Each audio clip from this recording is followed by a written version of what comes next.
Welcome, listeners. I'm Silas, your Sleepy Storyteller, pulling you down the rabbit hole of time, where dreams and memories intertwine. If you enjoy these videos, please tap the like button. It really helps.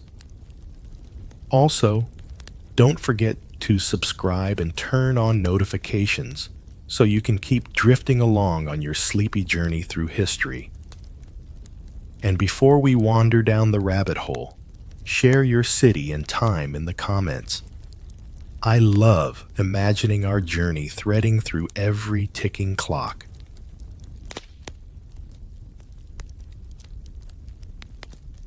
Now, take a moment to find a comfortable resting position.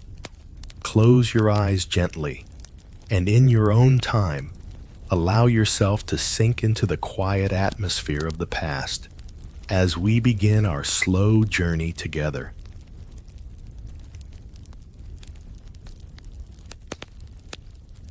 Tonight, we step into the summer of 1971, to a time of tension, fear, and chaos, inside the walls of San Quentin State Prison.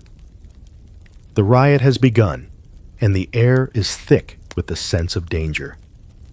We will move slowly, together, through a landscape of tension and terror, letting the sights, sounds, and smells guide us as we explore the prison at the height of the uprising. The gates of San Quentin rise ahead, immense and unyielding, black iron twisting upward like a barricade against freedom. Smoke drifts from the distant corners of the yard, curling in lazy spirals through the heavy, humid air. The sound of metal clangs, echoing from cell doors and gates, hits sharply against the low rumble of distant shouts. Each step toward the entrance feels heavier, as if the ground itself is aware of the violence contained within. Walking closer, I notice the patterns that define the riot's tinderbox. Overcrowding has made the prison a pressure cooker, double the population it was designed for. And the system has strained to maintain order. Inmates confined to the adjustment center, the maximum security wing, have lived in constant tension, their movements restricted, and their tempers frayed. Within these walls, two rival factions have carved out their own territories. The Black Guerrilla family, a group formed on revolutionary ideals and African American solidarity, and the Mexican Mafia, a secretive, tightly organized gang asserting dominance over fellow inmates. Their simmering conflict has been escalating for months, each encounter planting seeds for the deadly clash now unfolding. I step onto the yard, feeling the heat rising from cracked concrete, the acrid tang of smoke and sweat mingling with the metallic scent of iron. Prisoners move through the space in uneasy patterns, some darting to avoid confrontation, others gesturing, signaling, communicating in subtle codes only they understand. The air vibrates with anticipation, every glance weighted with suspicion. I sense the pulse of the riot thrumming beneath my feet, an invisible force that moves through the yard, through the cell blocks, through every tier of the prison. The adjustment center towers above the yard like a fortress, its barred windows dark and foreboding. 26 prisoners are already isolated within, the most volatile and difficult. Men with histories of extreme violence, held under strict lockdown. Outside, the tension escalates. Small skirmishes erupt. Shoves turn into swings. A trash can clatters to the ground. The slightest spark could ignite a chain reaction, and I feel that inevitability in every step I take. Passing beneath the first arch of the steel gate, my hand brushes the cold iron, and I hear the echo of my own movement mingling with the distant, chaotic sounds. Guard towers loom above, each with a single spotlight sweeping slowly, like a predator searching for movement. The guards, stretched thin and wary, try to enforce control, but their presence is almost ornamental, a fragile reminder that authority is tenuous here.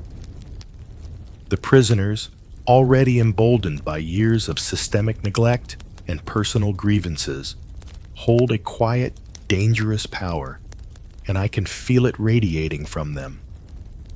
The yard is littered with the remnants of minor scuffles, overturned trash bins, small fires burning in metal containers, broken bottles glinting in the dim light. The air tastes bitter and sharp, smoke stinging the eyes.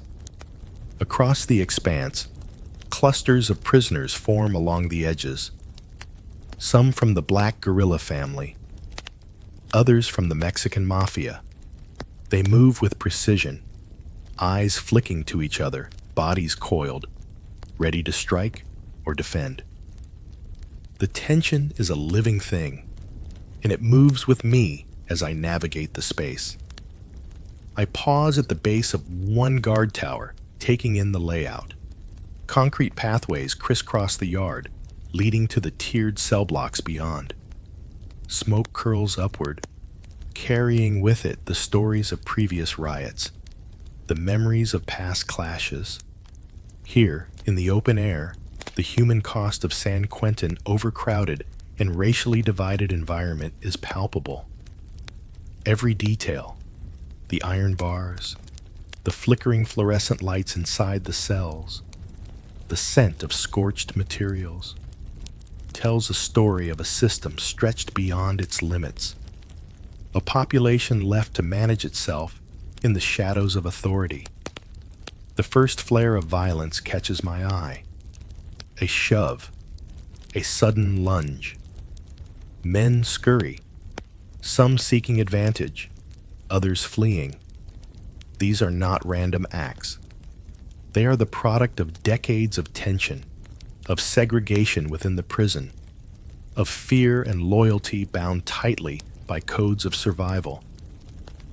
The black guerrilla family and the Mexican mafia have been plotting, maneuvering for weeks, their conflict now spilling into open chaos. Every movement I see is steeped in that history, and I understand that the riot is not simply a rebellion. It is a culmination of everything the prison has ignored, everything it has failed to control. I move carefully across the yard, stepping lightly, feeling the vibrations of each footfall against concrete. The air grows hotter, the smoke thicker, carrying the stench of sweat, fire, and fear. Distantly, a guard yells orders, but the sound is swallowed by the cacophony of shouting, running, and the occasional metallic clash. Overturned benches and debris serve as impromptu barricades. The prisoners weave between them, some armed with crude weapons, others with sheer will, each determined to survive and assert their authority. As I approach the gates leading into the inner corridors and the adjustment center, I take in the scene with careful attention. The riot has already claimed injuries, and fatalities are inevitable. The prisoners' movements tell stories of alliances, grudges, and territorial control. The black guerrilla family, intent on holding power in certain wings, clash repeatedly with the Mexican mafia, whose members respond with calculated precision. The adjustment center, designed to contain these violent tendencies, now functions as both cage and battlefield. With a final step, I pass through the inner gate. The corridor narrows, walls closing in, the echoes of metal doors clanging and distant screams pressing from every direction. Smoke trails through narrow vents, curling like ghostly fingers, carrying the chaos of the yard inside. I feel the weight of history pressing down, The riots, the policies that created overcrowding, the racial tension, and the unheeded warning signs of the coming violence.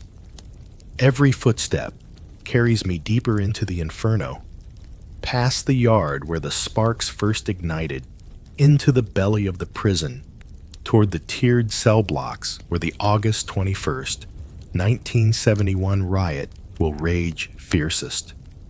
And with that, I step forward, moving into the unknown heart of San Quentin, where violence and desperation pulse through every corridor, every cell, every shadow. The riot is alive, and I am walking through it, observing, sensing, and absorbing the tension that is built over decades and erupted in a single, unforgettable night. The yard stretches out before me, a searing expanse of concrete bathed in the harsh light of late afternoon sun. Yet the heat here is not just from the weather. Flames lick at corners where small fires have taken hold, scorched papers, overturned trash, remnants of what once was routine. Smoke curls upward in lazy, choking spirals, carrying the bitter tang of burning wood and the acrid stench of sweat and fear. Each inhalation is sharp, each breath a reminder that this space has transformed into something unrecognizable, a war zone under a veneer of institutional order. I step cautiously over a discarded plank, the splintered wood crunching underfoot. Around me, prisoners move in tense, unpredictable patterns, their bodies taut with fear, anger, and the thrill of dominance. Some wield makeshift weapons, pipes, broken chair legs, knives smuggled and sharpened over months. Others crouch behind overturned tables or lean against chain-link fences, eyes scanning, calculating, waiting for a chance to strike or flee. Every movement is deliberate, choreographed by desperation and the weight of long-standing enmities. The roots of this chaos are deep and tangled. The riot of August 21st, 1971, was not born overnight. It was cultivated over years of overcrowding, systemic neglect, and racial tension. The prison housed far more men than it was designed to accommodate, and resources were stretched thin. Meals were meager, tensions high, and the mental toll of confinement grew heavier by the day. Within this pressure cooker, rival factions, the Black guerrilla family, founded to challenge oppression and fight for African American solidarity, and the Mexican mafia, seeking control and influence over their territory, had clashed repeatedly. Each scuffle, each whispered threat, each claim over a corridor or yard space fed into tonight's conflagration.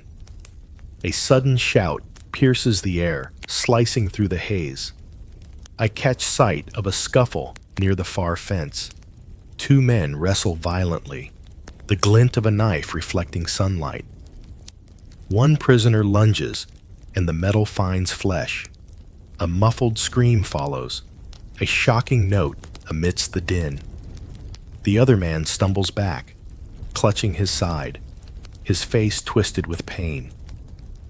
Nearby, others recoil, some frozen in place, their minds trying to process the sudden eruption of violence, while the perpetrators move on, already absorbed in the next clash. The yard itself is a labyrinth of danger.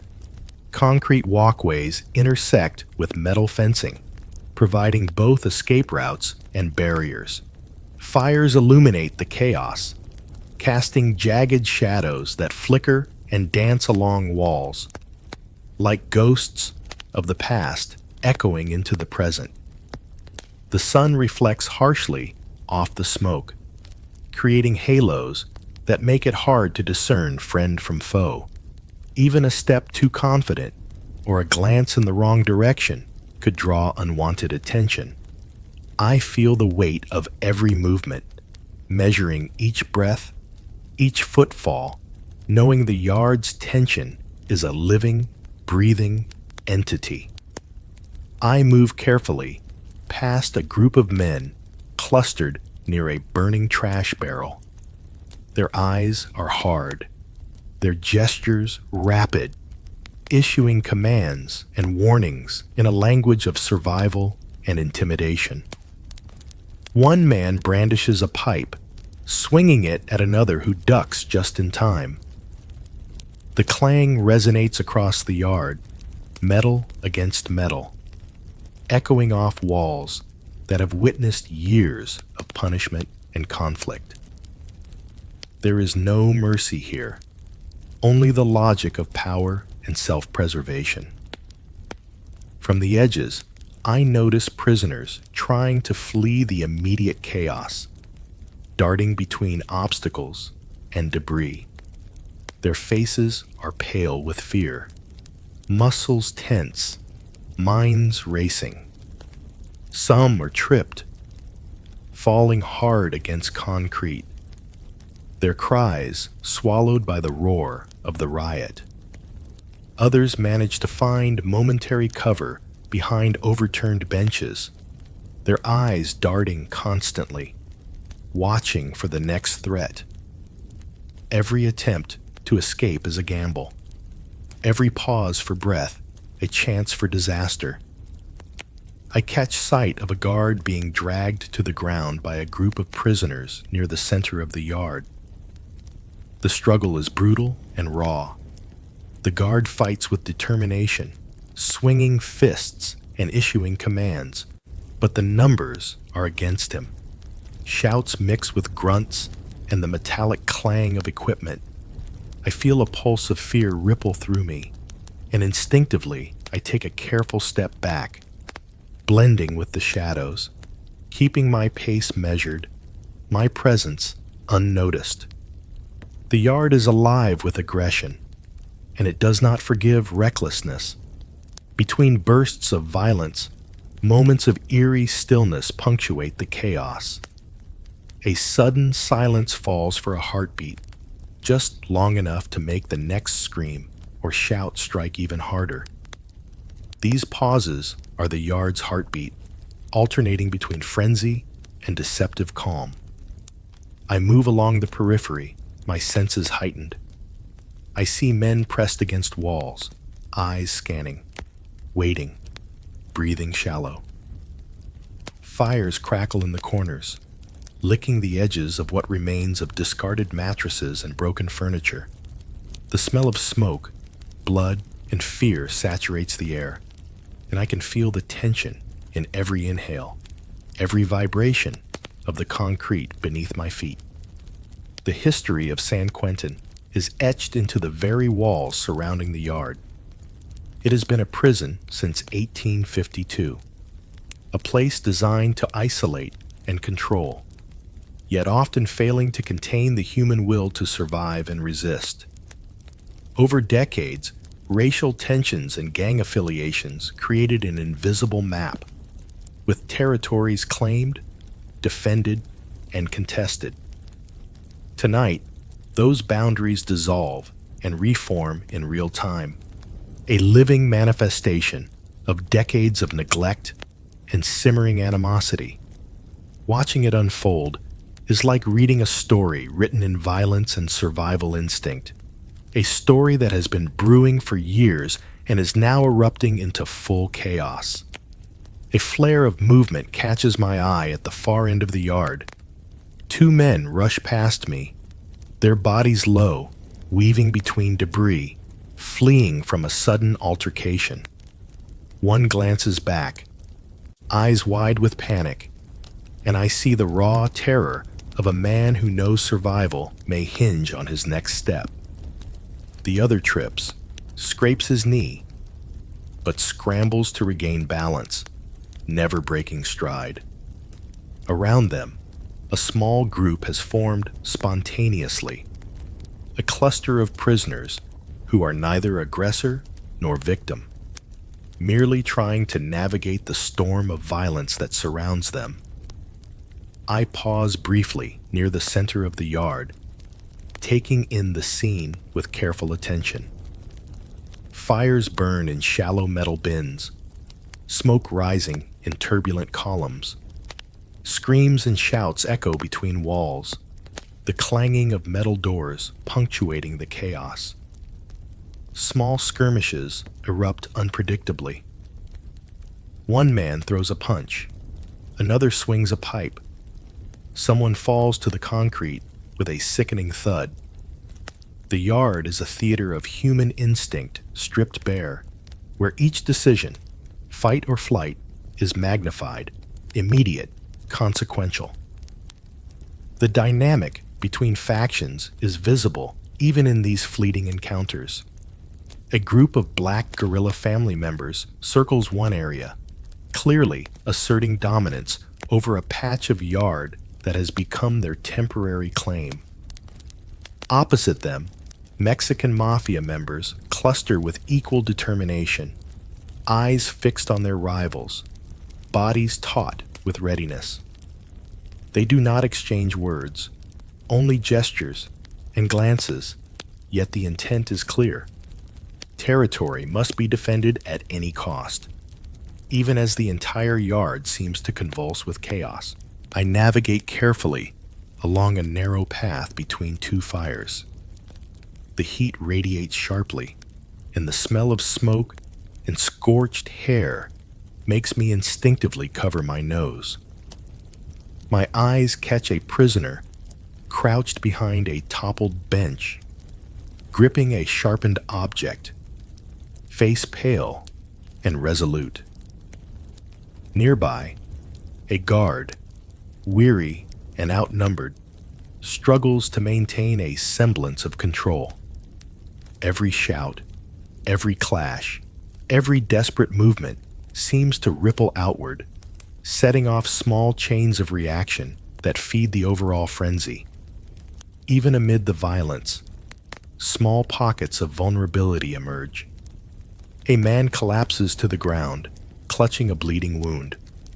Another pauses, torn between helping a friend and fleeing to preserve himself. In these moments, the human cost of San Quentin's conditions is undeniable.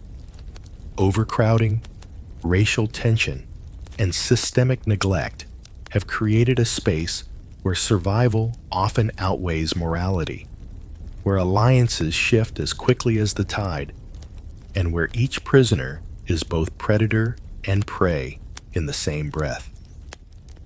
As I move toward a fence at the edge of the yard, I catch glimpses of smoke curling from other sections, fires that may have been started deliberately or accidentally. The air vibrates with energy, chaos, and imminent danger. A sudden shout alerts me to another fight breaking out. Two men grappling with knives. One stumbles, and I see the glint of steel, the flash of violence that has defined this night. The yard is alive, a constant ebb and flow of aggression, fear, and survival instinct. I step back into the shadows near the periphery, letting the tide of chaos wash past me, observing, recording each moment in quiet awe. The heat, the smoke, the noise, the constant motion, all converge into a sensory storm, immersing me in a world that is as terrifying as it is compelling.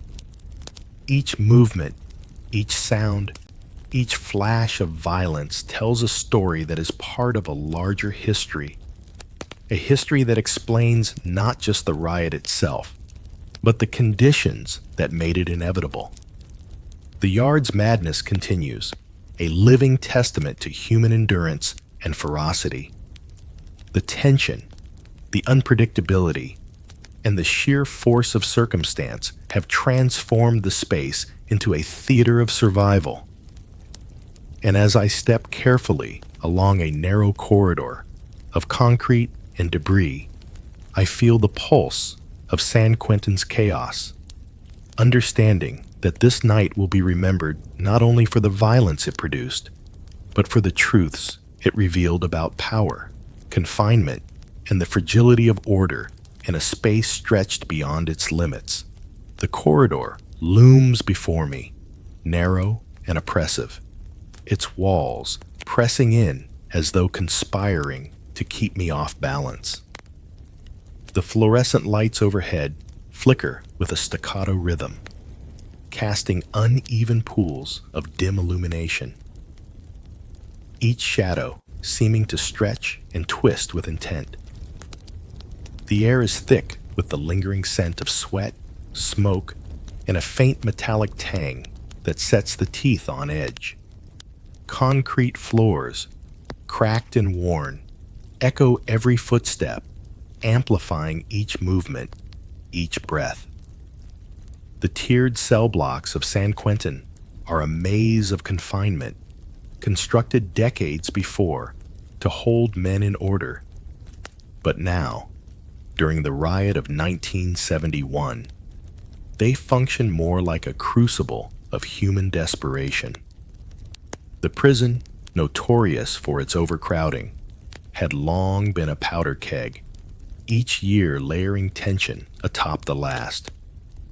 It is easy to imagine how this architecture, steel, concrete, and oppressive hierarchy, both constrained and inflamed the already volatile environment. In these hallways, even the faintest noise seems amplified, every echo a threat, every shadow a potential adversary. As I step forward, I notice the doors lining the corridor, solid iron, some scratched and scarred from previous skirmishes, the locks gleaming in the dim light like cold eyes. Behind each door, men press against the bars, their bodies taut with tension, muscles coiled for action. Some eyes dart to the ceiling, watching for movement from the tiers above. Others scan the corridor below, calculating risk, opportunity, survival. The claustrophobia is not merely physical, it is psychological. Each step into these halls is a step into a pressure cooker, where the combination of overcrowding, racial tension, and fear has already produced a deadly mixture. The historical roots of the conflict linger in every corner. The prison population is divided along deep factional lines, primarily between the Black guerrilla family and the Mexican mafia, each claiming territory, each asserting dominance, each carrying grudges that have festered for months.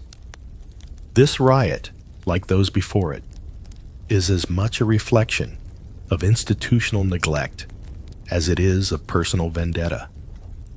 The Mexican mafia, organized and ruthless, seeks to maintain its influence among the Latinos in the prison, while the Black guerrilla family, formed on principles of racial justice and solidarity, presses against encroachments, each side armed with improvised weapons and hardened resolve. A sudden metallic clang jolts me as I turn a corner. On the upper tier, a fight has erupted. Two men collide with bone-crushing force, swinging pipes with deadly precision, their shouts a mixture of rage and pain. One of the guards barely ducks in time as a pipe swings dangerously close, the echo of the impact vibrating through the steel and concrete corridors. Blood stains the floor in dark, irregular patterns, slick and glistening under the flickering lights. The intensity of the violence is immediate, visceral, no distant abstraction of chaos, but a reality pressing on every sense. I move cautiously, my boots scraping along the cracked concrete, each step deliberate. From one cell, a quiet voice rises in prayer, low and rhythmic, a fragile contrast to the surrounding violence. I pause, letting the words seep in, a reminder that even here, amidst danger, fear, and rage, small acts of humanity persist. The walls themselves are marked with history, messages scratched into iron and concrete, recording previous riots, insults, warnings, and prayers.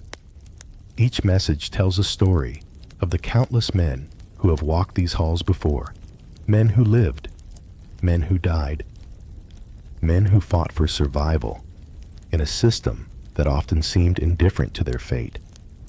The air grows hotter as I progress deeper into the cell blocks. I can hear the moans of the injured, whispers of threat and reassurance, the low hum of anger simmering just beneath the surface. Some prisoners pace, confined to narrow cells, faces etched with impatience and resentment. The sounds mingle with distant metallic bangs, doors slamming, the occasional shout, a chaotic orchestra of human desperation. Every noise is magnified in this corridor, and even the smallest sound seems to carry the weight of intent, a potential spark for another outbreak of violence. I pass a cell where two prisoners confront one another, fists raised. Their eyes lock, and I can see the accumulated tension of years reflected there. The constant pressure of life in overcrowded cells, the hunger for respect, the simmering fury of rivalry. It is here that the riot's seeds find fertile ground. Months of overcrowding, poor living conditions, racial division, and lack of rehabilitative opportunities have cultivated resentment that boils over in moments like this. Guards, overextended and wary, cannot be everywhere, and their authority is at its most tenuous in these narrow hallways. Turning another corner, the corridor narrows further. The walls seem to close in, the fluorescent lights flickering intermittently. A metallic clang echoes above me, another skirmish, perhaps, or a discarded object hitting the floor. I catch sight of a man retreating from a violent encounter, blood running down his temple. His pace is unsteady, his breathing harsh, but his eyes are alert, scanning, calculating. In this environment, every movement is a gamble, every decision a matter of life and death. Despite the tension, small moments of reflection punctuate the chaos. I notice the carved messages on the walls, names etched alongside dates, symbols of defiance, survival, or remembrance. Some are crude, simple scratches, others deeply etched with care.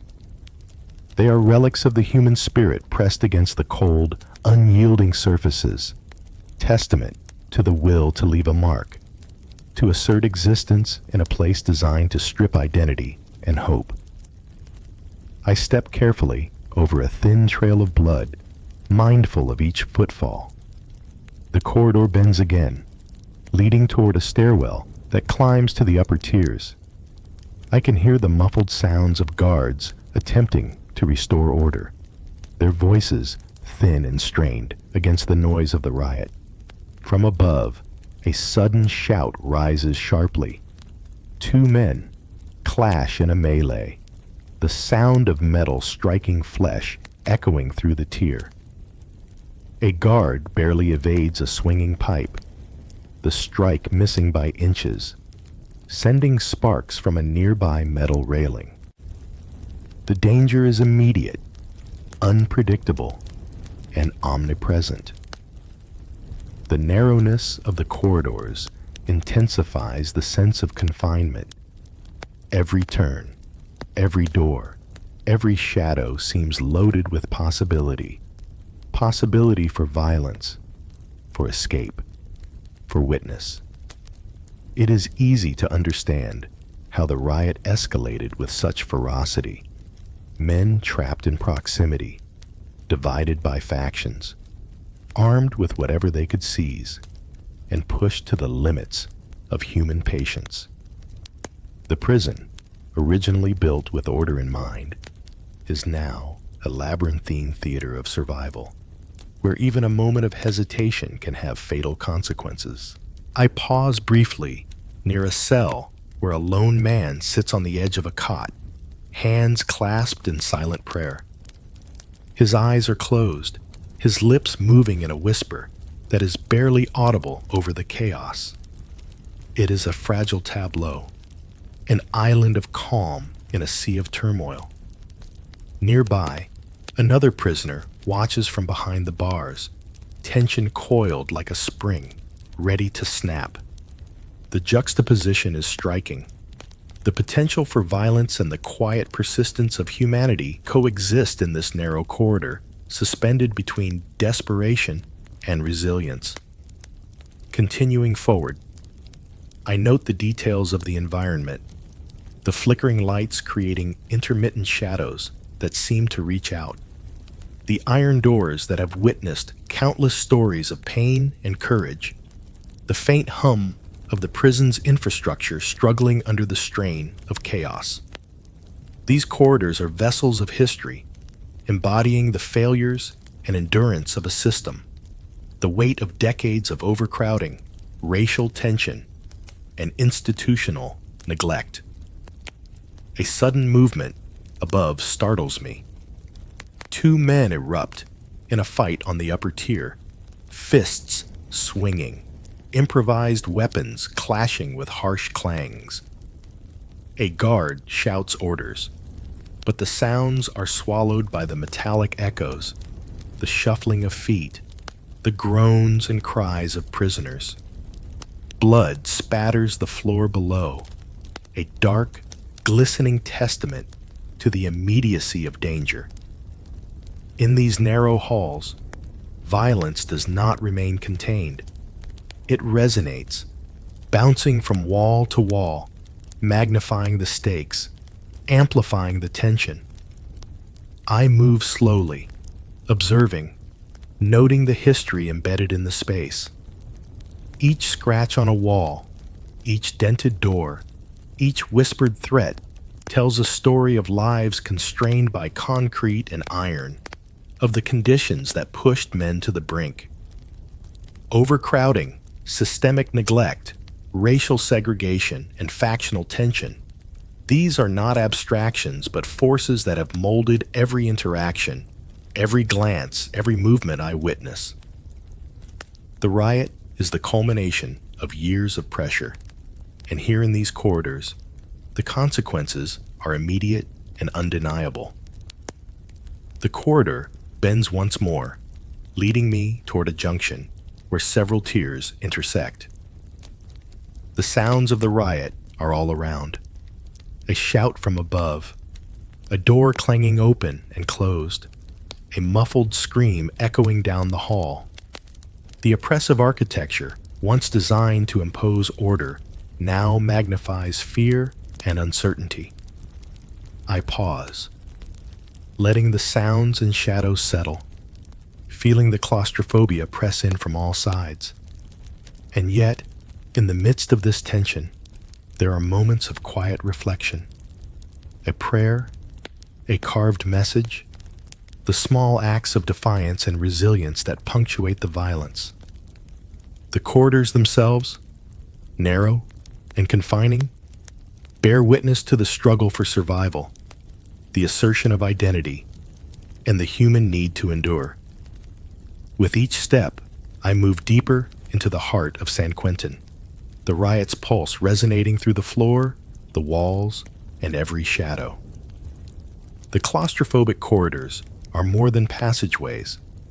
They are a crucible, a proving ground, a theater where the desperation, anger, and resilience of men are laid bare.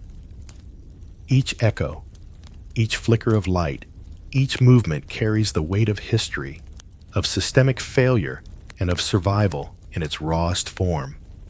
As I reach the end of this tier, the corridor opens slightly, revealing another staircase leading higher, a glimpse into the layers of confinement above. The riot continues unabated, a living, breathing force. And I follow, step by cautious step, deeper into its unfolding drama, where danger and history intertwine with every footfall. The corridor leading to the mess hall narrows as I approach, the flickering fluorescent lights overhead casting uneasy shadows on the walls.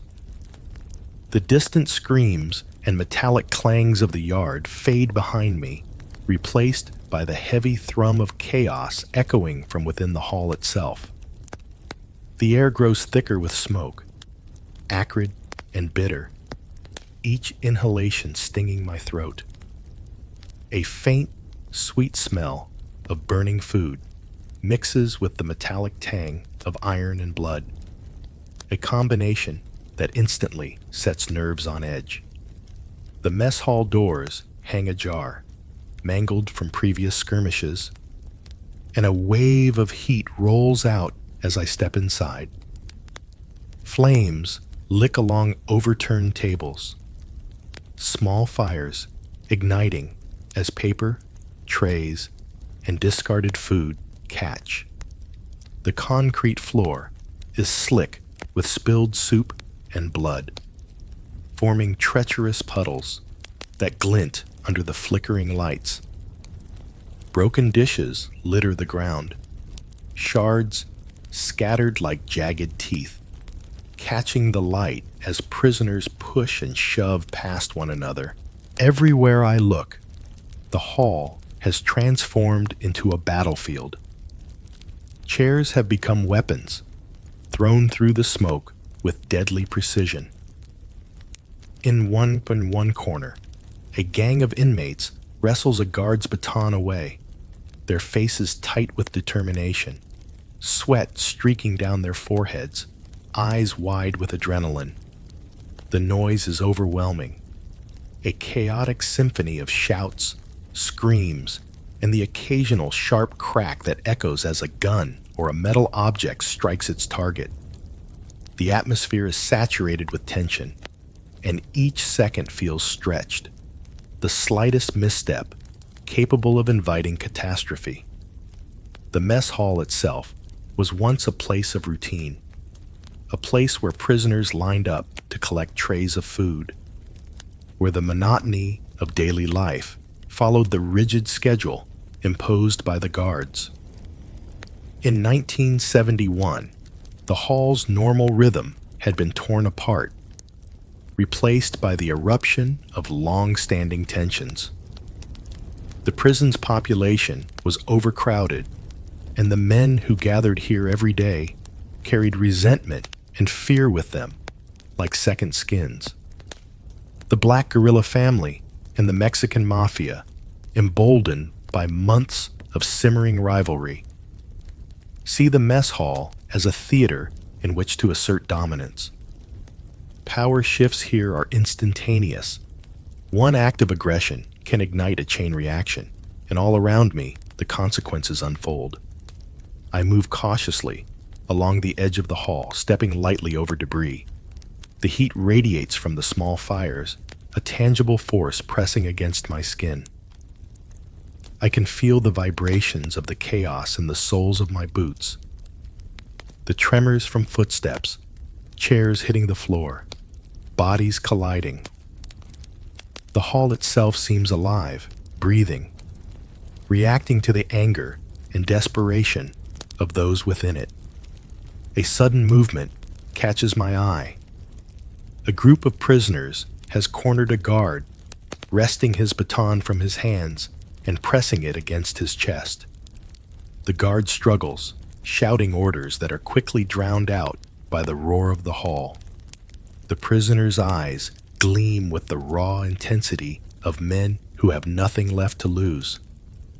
Their movements calculated and precise despite the madness around them. It is a reminder that in this environment, survival is determined by wits as much as by strength, and alliances shift like sand underfoot. I pause for a moment, taking in the grotesque ballet around me. A chair sails through the air, narrowly missing a man who lunges to the side, the thud echoing across the hall. A tray of food, forgotten mid-meal, lies abandoned, its contents scorched and steaming. The smell of burnt eggs and stale coffee mingles with the metallic bite of blood, an olfactory reminder that the routines of everyday life have been shattered. Flames from a small corner fire dance over a table, casting long, jittering shadows that seem to move of their own accord. In another part of the hall, I see a man collapse, clutching his arm where a makeshift weapon has struck. Prisoners scramble over the injured, some seeking refuge behind overturned benches, others pressing forward to take advantage of the disarray.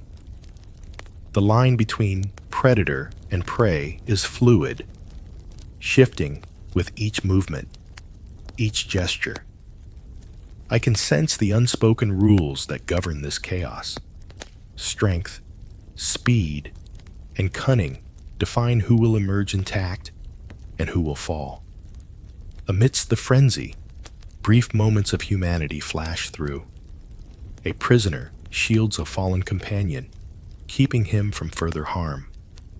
Another hesitates, debating whether to intervene in a confrontation that could just as easily turn on him. These fragments are fleeting, but they remind me that even in the depths of violence, men cling to small remnants of conscience and loyalty. The architecture of the mess hall amplifies the chaos. Concrete walls echo every shout, every metallic clash, multiplying sound and confusion. Long tables, once orderly rows, are now haphazard barricades, twisted and overturned. The overhead lights flicker, some sputtering in the heat, others extinguished entirely, leaving pockets of shadow where sudden movements appear and disappear like phantoms. The prisoners move fluidly between fire, smoke, and debris, exploiting every angle, every blind spot. I make my way closer to the center of the hall, careful to avoid the most dangerous confrontations. From this vantage point, I can see the full scope of the riot's fury. The Black Guerrilla family and the Mexican Mafia are not just fighting. They are communicating, asserting dominance, controlling territory, and sending messages in real time. Each altercation is a test of strength, resolve, and territorial claim. The dynamics are complex, driven not only by fear and anger, but also by historical grudges, racial division, and a lifetime of prison politics. The sound of a gunshot cuts through the smoke, sharp and terrifying, followed by a stunned silence that lasts only a heartbeat before chaos resumes. Men dive for cover, scrambling over one another, while others take the opportunity to advance. The danger is indiscriminate. It does not favor the strong or the weak, only the quick and the alert. Every decision carries weight. Every movement could be fatal. I pause, taking a breath, noticing the small details amidst the madness. Smoke coils like a living thing, licking walls and ceiling, curling into corners, making the air heavy and difficult to navigate. The scent of burning material, combined with the acrid tang of fear and blood, presses down on me, forcing me to focus, to move deliberately. Each step becomes an exercise in observation and careful maneuvering. Amid the chaos, historical context reveals itself in the smallest of actions. The prisoner's behavior, though violent, follows a kind of code. Years of oppression, overcrowding, and neglect have created an environment where survival requires constant calculation. The mess hall, normally a place of mundane routine, has become a stage where the inequalities and tensions that permeate San Quentin erupt in full force. Each altercation, each struggle for power, is a reflection of the structural failures and human grudges that led to this moment. I skirt around a small fire, feeling the heat lick my arm as I pass. Flames cast eerie, shifting shadows over the walls, illuminating the faces of men contorted in anger, fear, or determination. Some are young, barely hardened by life behind bars, while others carry decades of institutionalized violence in their eyes. The spectrum of human experience here is staggering, and the mess hall is the crucible where it all converges. A gang seizes another guard's baton, and suddenly the tide shifts. Men who were on the defensive charge forward, emboldened by the new weapon, their faces set with grim determination. The hall becomes a torrent of motion. Bodies collide, chairs fly, objects shatter. I weave carefully, keeping to the periphery, observing, cataloging the ebb and flow of power. It is mesmerizing and horrifying, this dance of survival.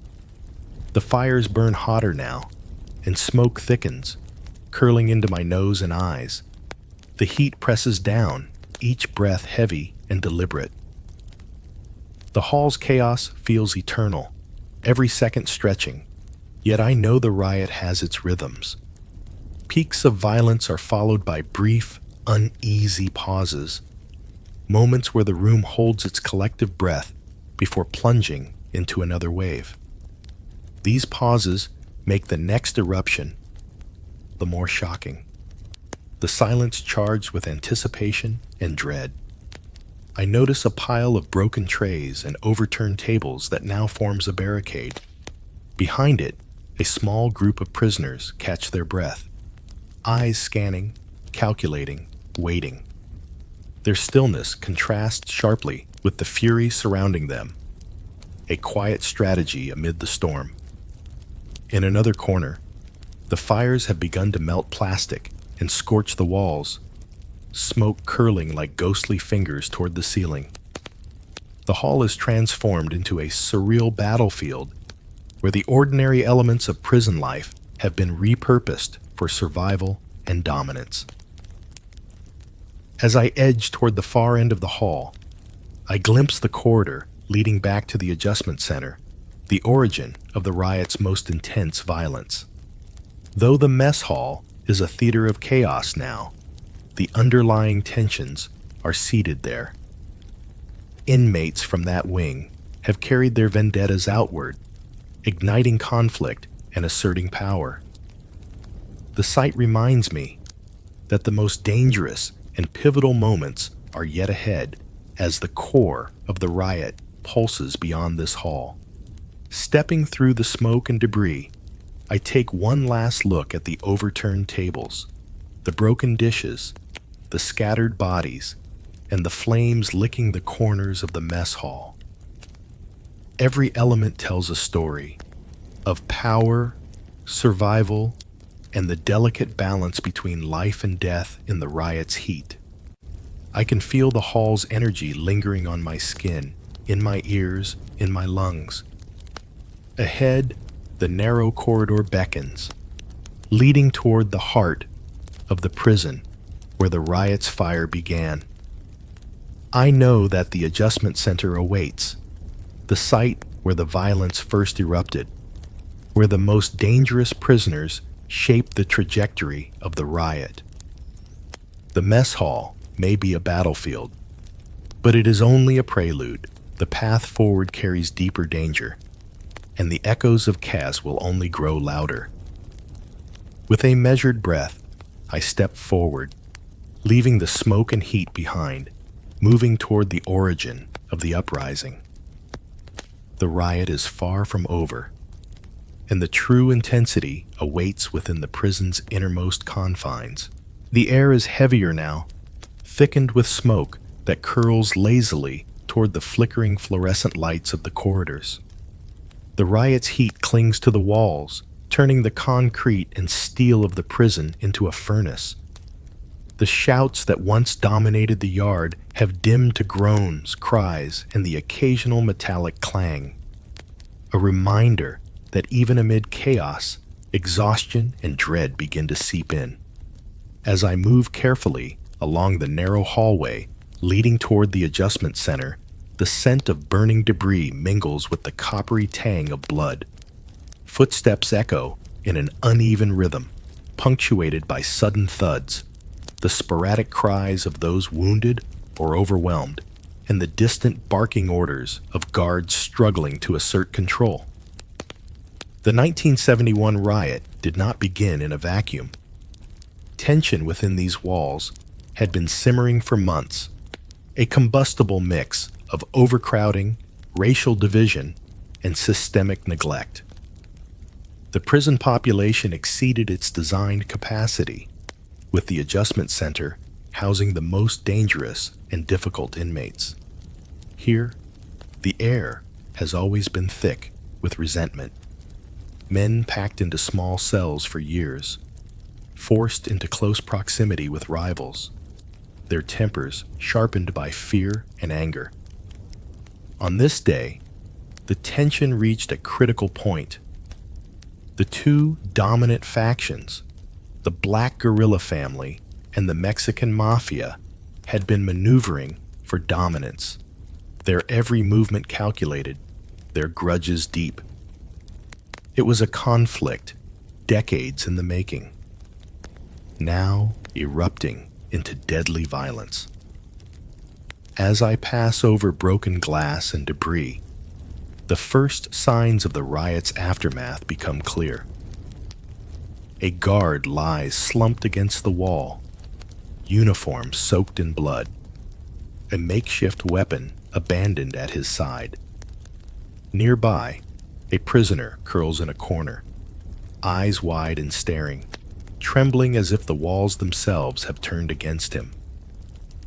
The corridors that once represented confinement now feel like a trap, enclosing everyone in a space where chaos has become the only constant. Every doorway reveals another scene of destruction. Scattered trays, blood-stained walls, overturned furniture, and with each step, I feel the pulse of fear that has gripped the prison. The adjustment center, the nucleus of the violence, looms ahead. Within these walls, 26 prisoners, the AC-26, were at the center of the most intense fighting.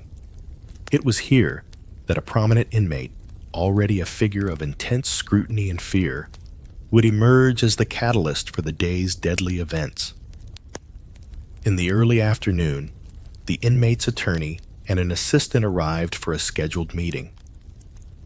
A briefcase changed hands, a routine inspection conducted, but something was amiss. The tape recorder inside, innocent to the untrained eye, was suspected to have concealed a gun. Reports later varied between a .38 caliber pistol or a 9mm Astra, perhaps even assembled from smuggled parts. The details remain disputed, but one fact is undisputed. A firearm entered the adjustment center, and with it, the course of history shifted. I moved closer to the heavy steel doors of the adjustment center, each step echoing like a drumbeat, a warning of the violence that once surged here. The inmate had been strip-searched before the meeting, then escorted to a small wooden table inside the visiting room, its barriers minimal and its atmosphere deceptively calm. Guards observed intermittently, unaware that the day's violence was about to ignite. Concealing the weapon, the tension of months, of rivalries, oppression, and desperation, condensed into a single, explosive moment. Returning to the cell block, the inmate drew the gun and shouted, "This is it!" A declaration that electrified the space. Orders to the officers to lie face down rang through the halls, the control they had long relied upon collapsing like sand through fingers. A single switch activated, and dozens of cells opened on the first floor. The prisoners, emboldened, surged into freedom, the riot spilling outward from the adjustment center into the corridors and the yard beyond. Men fought for survival, for power, for revenge. Gunfire, knife attacks, and sheer brute force punctuated the chaos. I tread carefully through the corridor outside the adjustment center, the scene before me terrifying in its clarity. A guard lies motionless against a wall. Another officer collapsed near the doorway, early victims of the indiscriminate violence. Others were thrown atop one another in the fray. In this hall, I feel the weight of history, the decisions and failures that allowed this powder keg to ignite. Each life lost, each injury sustained, is a testament to the deadly confluence of neglect, mismanagement, and long-standing feuds. This corridor, scarred and silent, is a testament to the fragility of order and the devastating impact of a system stretched beyond its limits. In the quiet aftermath, I sense both the horror and the resilience, the courage of those who survived, the fleeting acts of mercy, and the haunting weight of history. The corridors gradually widen into the central yard, where the riot's chaos had once spiraled uncontrollably. Now, the air is thick with a lingering haze of smoke, curling in soft tendrils that catch the fading afternoon light. The echo of gunfire has vanished, replaced by the rhythmic clatter of boots and the muted murmur of reinforcements moving through the prison. Order is slowly returning, imposed by a combination of sheer force, exhaustion, and resignation. Yet even as control asserts itself, the air remains heavy with the weight of what has transpired. Every wall, every scorched surface, seems to hold the memory of screams, the stench of fear, the raw pulse of human desperation. Bodies are being carried away. Guards and prisoners alike are lifted on stretchers, some limp, some still murmuring in shock, others utterly still. The yard, once a stage for daily routines and regimented confinement, now holds a strange, uneasy quiet. The signs of violence linger: smoldering debris, scorched wood, shattered glass, and the scent of burnt rubber and iron still clings stubbornly to every surface. As I move through the space carefully, each step crunching over fragments of wood and metal, I feel the weight of history pressing against me, the magnitude of human suffering rendered tangible in the scorched concrete and twisted steel. The prison's walls, once an unyielding symbol of control, now seem contemplative, looming silently over the yard and as if bearing witness to the day's brutal chapter.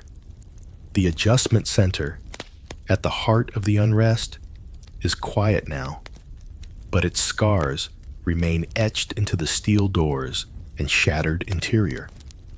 The metal bears the marks of fists and improvised weapons. The floors slick with blood and water.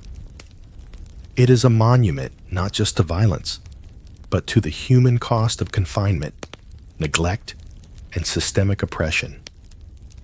The August 21st riot did not happen in isolation. San Quentin, like many American prisons of the early 1970s, was overcrowded and under-resourced. Cells designed for one man held two, sometimes three.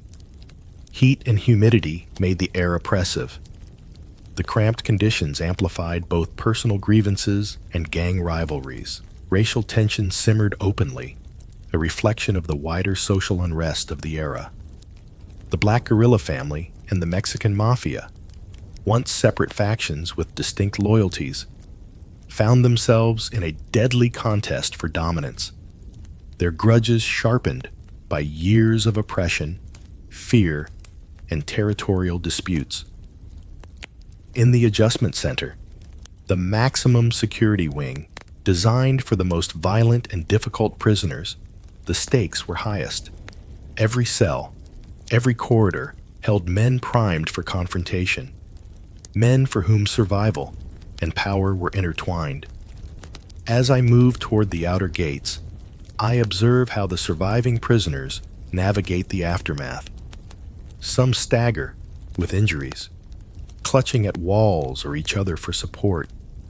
Some sit silently, staring blankly at nothing, their expressions caught between shock and disbelief.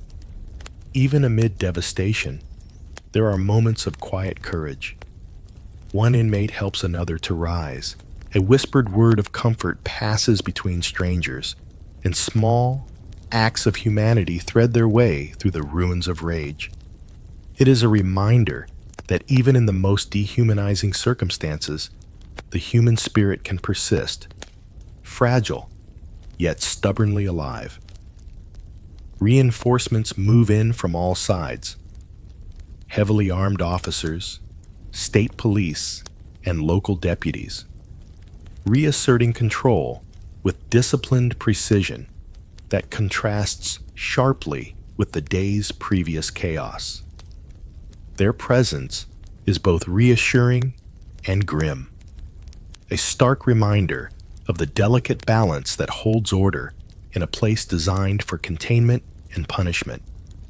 The prison, once again under the gaze of authority, seems smaller now, confined not just by walls, but by the memory of the violence that erupted within them.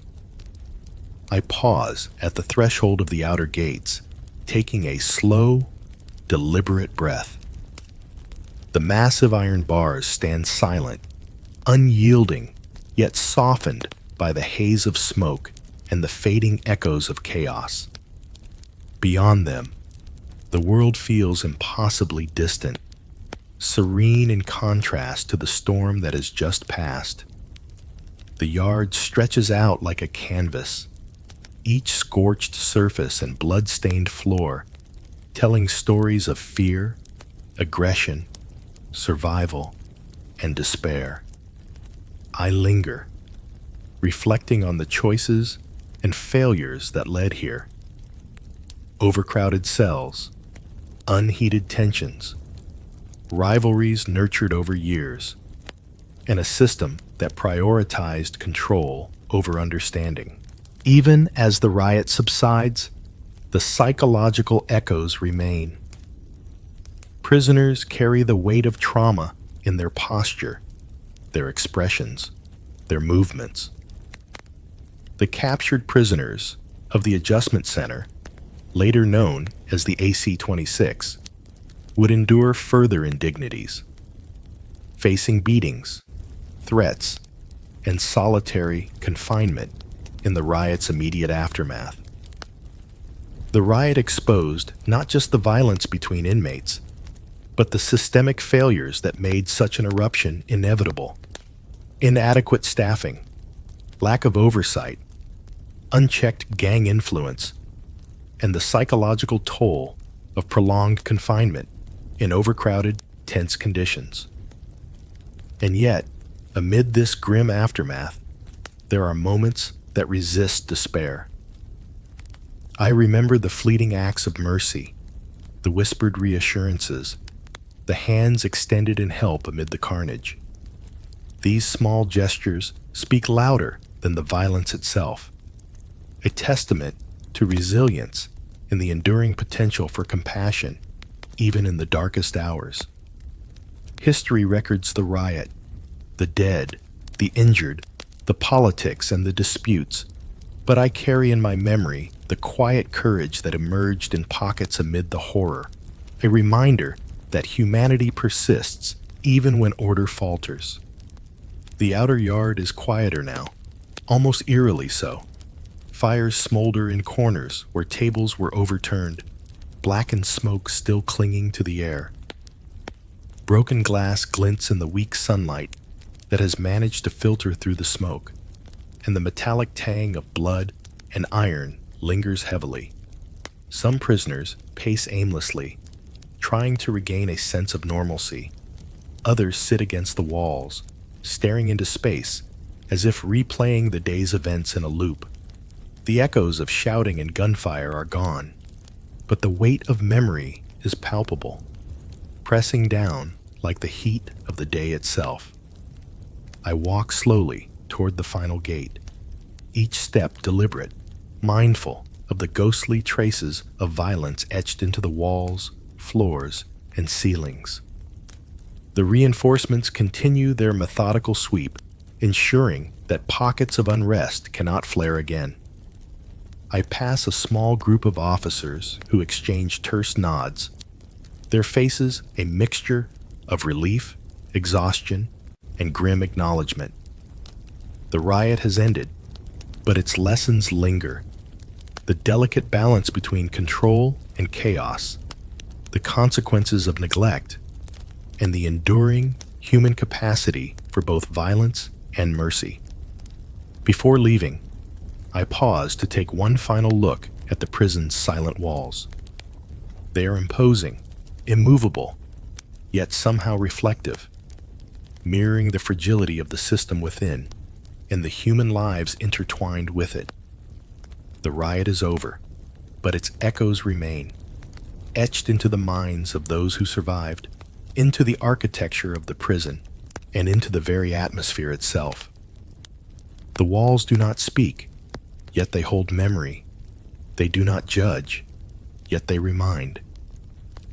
Outside, the world moves on, indifferent to the events that have unfolded within. But for those who are here, the day will never be forgotten.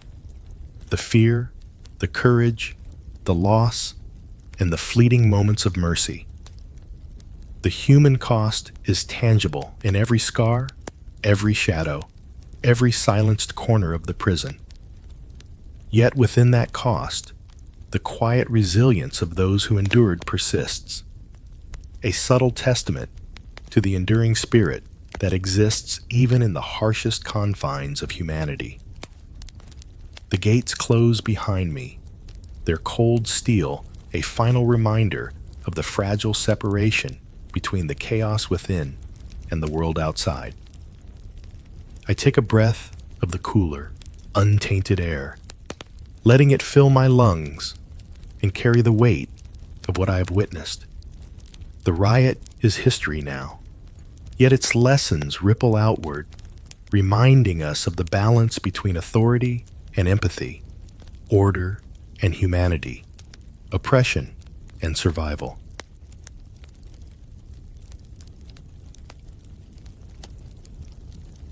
Rest easy, friends. The rabbit hole of time holds many more slow steps. Until we meet again, Silas is signing off.